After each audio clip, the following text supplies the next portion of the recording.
Clipper, hi friends, Darth Momo here. I thought I'd try something different today, something unique. So I apologize in advance if this video just doesn't interest you and you just don't care.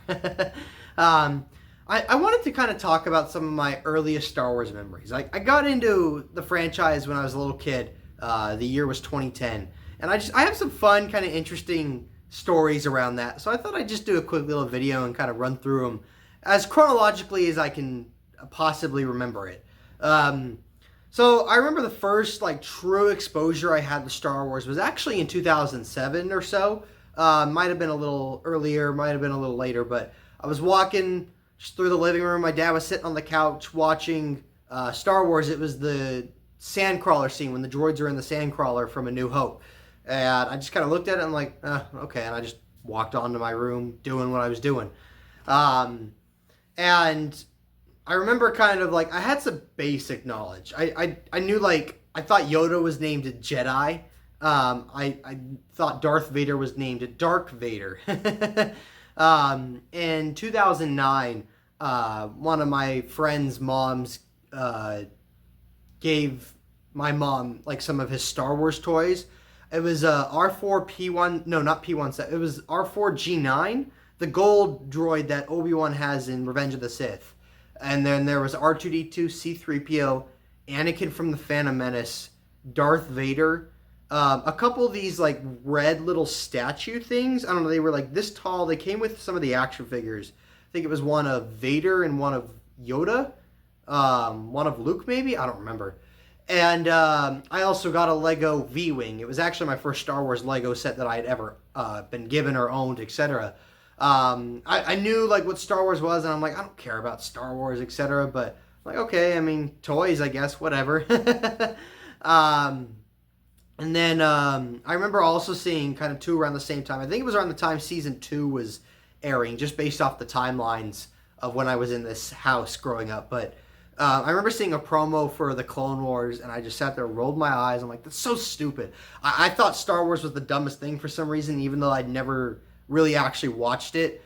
I just thought it was the stupidest thing. I'm like, oh, it's dumb, it's stupid, I don't want anything to do with that, I never want to see that. So then one day in either April or May of 2010, my dad was like, all right, we're going to watch Star Wars. And I was mad. I'm like, no, I don't want to watch it. That movie's stupid. I don't want to watch it. And then he told me, he's like, all right, and we're going to start it with episode 4, which just gave me even more reason to complain. I'm like, why would we start with episode 4? Why wouldn't you start with episode 1? And he's like, that's the way I saw it. It's got Princess Leia. I don't care. Yeah. So we got home, right? We went to Blockbuster. There was a Blockbuster across our neighborhood. So we went to the Blockbuster and we got it was the 2004 edition of the DVD of Star Wars. And I got home and I'm like, as much as I didn't want to watch the movie, I set our home up like a little theater, closed the blinds, made it all dark in there, got chairs set up for everybody. And my siblings kind of lost interest in it about maybe halfway through. They're about 3 or 4 years younger than me. But I watched the whole thing through. I don't have a single memory of me watching the movie, but I knew I must have liked it afterwards. Then later we watched, within the next couple of weeks or so, we watched 5 and 6 on, I know we at least watched 5 on cable, DirecTV. I think 6 we did too. I don't remember what my reaction was to the Darth Vader, Luke's father reveal. I don't. I actually don't really have any memories of reactions to events of the films, just before and afters. But I do remember this one specifically. I remember when Vader and Luke fight in the Dagobah cave, and Luke cuts Vader's head off, and it explodes, and we see Luke's head in there, and then it just cuts to Yoda sitting there, and then it cuts to the next scene with Han and Leia or whatever. And I just remember what? I wanted commentary. I wanted an explanation. What happened? What? And I was just kind of looking at my dad what? So then before, and then episode 5, and then we got to episode 6. And the only thing I remember from this is at the end when Hayden shows up as Anakin's Force Ghost. I remember my dad making a comment, when I was younger, it was an older guy, or it was someone different, or something along those lines. Before we watched the prequels, school ended, and my cousin had her graduation in California, so I flew out there with my grandparents for that. But my other cousins, who weren't graduating, there was three of them out there. Two of them were about 2 years older than me. They're boys. They were both in the Star Wars. They had a lot of Lego sets, and they gave me a lot of their figures. So I had a lot of Clone Wars figures that I got from them.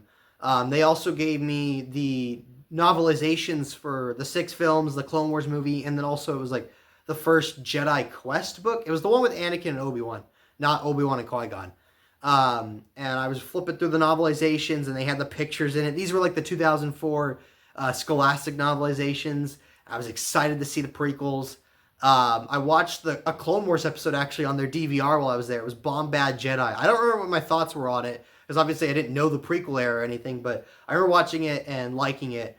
I thought I liked it, at least. And then I remember just being excited to like see the prequels connect to the original trilogy. Like I remember asking my dad, like, so wait, when does Luke pop up? And he's like, I think the second one. Oh, okay, so he'll pop up in the second one maybe.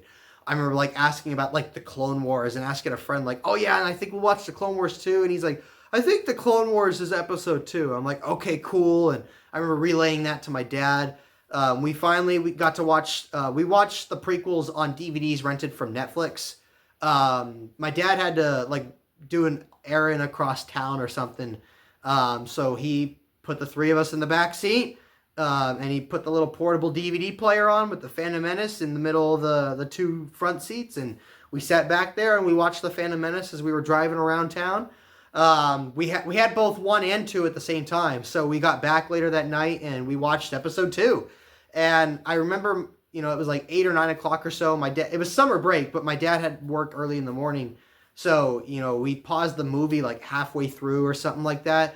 And I remember when I was really excited. I was bummed that we had to pause it. But when he came home that next day, like I wasn't like waiting. Like he got home and I got the DVD player set up. And I remember just being so excited to watch the rest of the movie. Just sitting there on my couch watching the DVD menu, because they all had different locations on the DVD menus.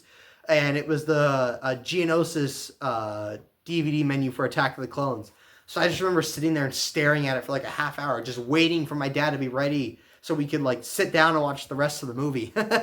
I remember I wanted to watch the Clone Wars movie too, but my dad was like, nah, like we're going to watch all the movies first and then you can watch the Clone Wars. So we weren't going to watch it chronologically completely. We were going to do episode 3 next and then Clone Wars.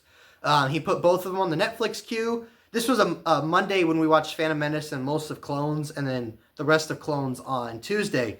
So we had a camping trip with the Boy Scouts or something, like a family camping trip with the Scouts that weekend. So my dad was supposed to try to get both of them for the camping trip for us to watch on the way up there. Episode 3 came, but for some reason the Clone Wars movie got delayed. So we didn't get to watch the Clone Wars movie till we got back from the camping trip, but we watched Revenge of the Sith on the way to the camping trip. And I just remember like those days leading up to watching Revenge of the Sith. I don't remember my thoughts on the actual movie, but I remember like flipping through that novelization I got and looking at all the pictures and just being so excited to see Revenge of the Sith. And then we watched it, and then when we got back from camping, the Clone Wars movie showed up, and we got to watch the Clone Wars. Cartoon Network was airing, even though it was off-season, they were airing reruns. I think they were doing it by arcs throughout the weekends, or like Friday nights or something like that. It wasn't often, it was just once a week, but I think they were doing arcs, not just individual episodes. And I remember like I'd hear about an arc because we started watching the reruns as they were airing on Friday nights. And I remember like being on CartoonNetwork.com and like seeing I remember seeing one about the Jedi Crash episodes from season 1. I was excited to see those.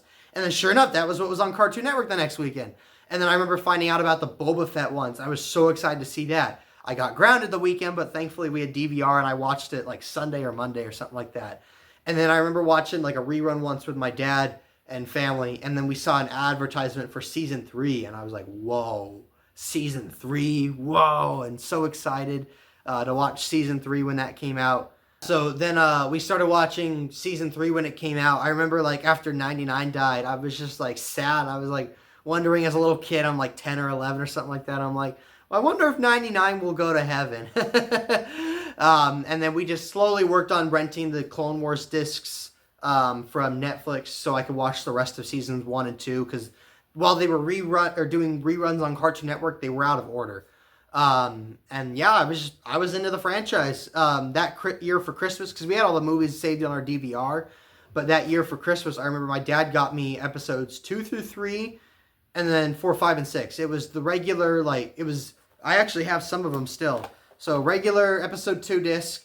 Episode 3 was full screen. I don't have that one anymore. I've changed it out for a widescreen, but I got episode 3 on full screen, and then the slim DVDs of 4, 5, and 6 that were released in. I think this one was 2008, 2008 or 2010.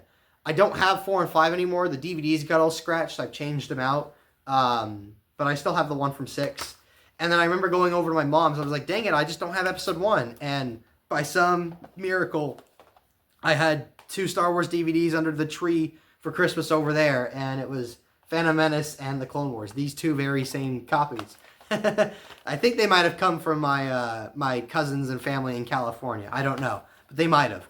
I also think it'd be fun to kind of briefly talk about some of my interactions with the special editions. You know, try explaining that to a 10-year-old kid. He's not going to know what a special edition is. I didn't really start to learn about those until I was about 14 or so. But so I remember like, because I'd go over to friends' houses and some of them had VHS tapes. And I remember like sitting there watching that, or like we saw on Netflix that they had Star Wars theatrical editions, and I was like, oh, I wonder what that is. Let's get that. That sounds cool. And we watched them all, and I didn't really recognize anything. The only differences I explicitly noticed was Sebastian Shaw instead of Hayden Christensen at the end of Return of the Jedi. And then obviously that episode 4 was not called episode 4. That was it. My dad didn't really point much out to me. Like, it just felt like I was watching the same movie again.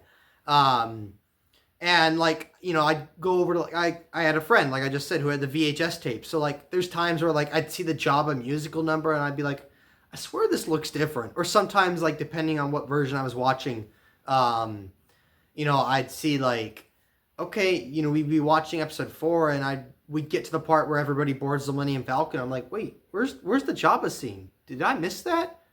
Oh, we must have missed it, or maybe it happened. I just don't remember. I'm kind of confused. I remember also too, like the Scholastic novelizations. The books were made in 2004, so they were made based off the special editions from '97, not the 2004 DVD editions. So it was using the original Jabba special edition scene in A New Hope, not the new version. So I'd see that and I'd be like, Jabba looks a little weird, huh? And I didn't think much of it until I learned about the special editions and learned about the different changes, and like the Jabba musical number was different, or like there was 2 different versions of Jabba, 97 and 2004. And I'm like, oh, okay, it all makes sense. But, as a 10-year-old kid, I don't understand that. And then, yeah, I mean, those are my Star Wars memories of getting into the franchise. Really, the only other memory because, like, obviously I could sit here and go on and on and on. But the only other one I'll really touch on, just because I think it's fun, was in October of 2012. In my social studies class, we would always watch this. It was like a news meant for kids. It wasn't like the CNN 10 or something like that. It was meant for like literally it was this weird kind of small company or name or whatever. It wasn't like one of the big networks, and it was literally like this 5 to 10 minute video of just like, some of it was like, what you'd consider actual news, but some of it was just like what's new in innovation in science today, etc. And I remember that was when they mentioned, or the announcement, that Disney had bought Lucasfilm and that they were going to move forward with episodes 7, 8, 9. And I remember just hearing that and going, what? What? Like literally squinching my eyes at the camera or at the TV screen, just going, what? And, I wasn't really like friends with anyone in my social studies class, and I wasn't going to like visibly react to these people, but I was like wanting to look around and just be like, what? Just being confused. But yeah, those are some of my fun like Star Wars memories growing up as I got into the franchise. This is a franchise that's meant a lot to me. Over the last 15 years, it's really shaped who I am as a person, hobbies, interests, etc. Like, I did short films and made short films, and I do YouTube videos because of Star Wars. That's how I got into this, was because of Star Wars. So yeah, it's really shaped my life, and I thought it was fun to just kind of sit here for a few minutes and chronicle some of my early Star Wars memories. Again, if you really don't like this video or don't care, I'm sorry. I hope you'll like my next one. Otherwise, thank you guys for joining in. Darth Momo out, and may the Force be with us all. Thanks for watching. Please subscribe to the channel. If you liked the video, comment down below and hit that like button. Oh, and check out some of my other videos. I'm sure you'll find them in the light.